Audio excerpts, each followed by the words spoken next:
आजकल 12 साल के बच्चों ने भी स्टेटस लगाया होता है, मैं अपने माजी को भूल चुका हूँ। बंदा पूछे, क्यों, तुम्हारी अम्मी ने फीडर में चीनी कम डाली थी क्या?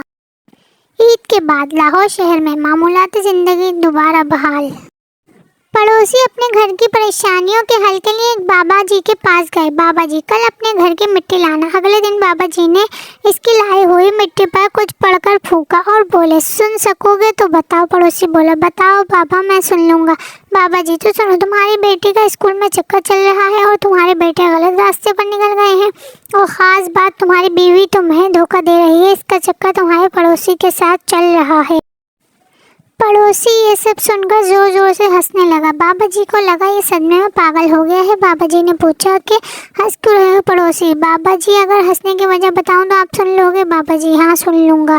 पड़ोसी, मैं घर से मिट्टी लाना भूल गया था तो मैंने आपके आंगन से ही मिट्टी उठा ली थी। खाक में मिल गई मेरी तालीम जब किसी ने पति से की इंग्लिश पूछी। एक दिन शैतान ने फिरौन के दरवाजे पर दस्तक दी। फिरौन ने पूछा, कौन है? शैतान ने कहा, लानत है तुझ पर, दावा खुदा का करता है, लेकिन ये मालूम नहीं कि दरवाजे पर कौन है। कहते हैं जिससे मोहब्बत हो जाए आंखें बंद करके वो नजर आता है। मैंने आंखें बंद की, मुझे नींद आ गई। पता नहीं मेरा क्या बनेगा। अम्मी रोटियां बना रही थी, मैंने पास बैठे हुए पूछा, रोटियां बना रही हैं क्या? कहती हैं, नहीं, आटा गीला हो गया था, तवे पर सुखा रही हूँ। उसने मेरे दिए सारे तोहफे वापस कर दिए। मैंने भी सब तोहफे समेटने के बाद इसकी तरफ देखकर कहा, अब वड्डा शॉपर भी दो।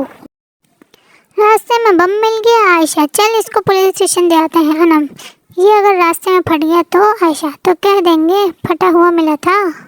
रिपोर्टर लड़की से, तो बताएं ईद के दिन आपके कैसे गुजरे? लड़की, दफा हो। रिपोर्टर, तो नाज़रीन, ये हैं वो लड़कियां जिनका सारा दिन किचन में गुजरा।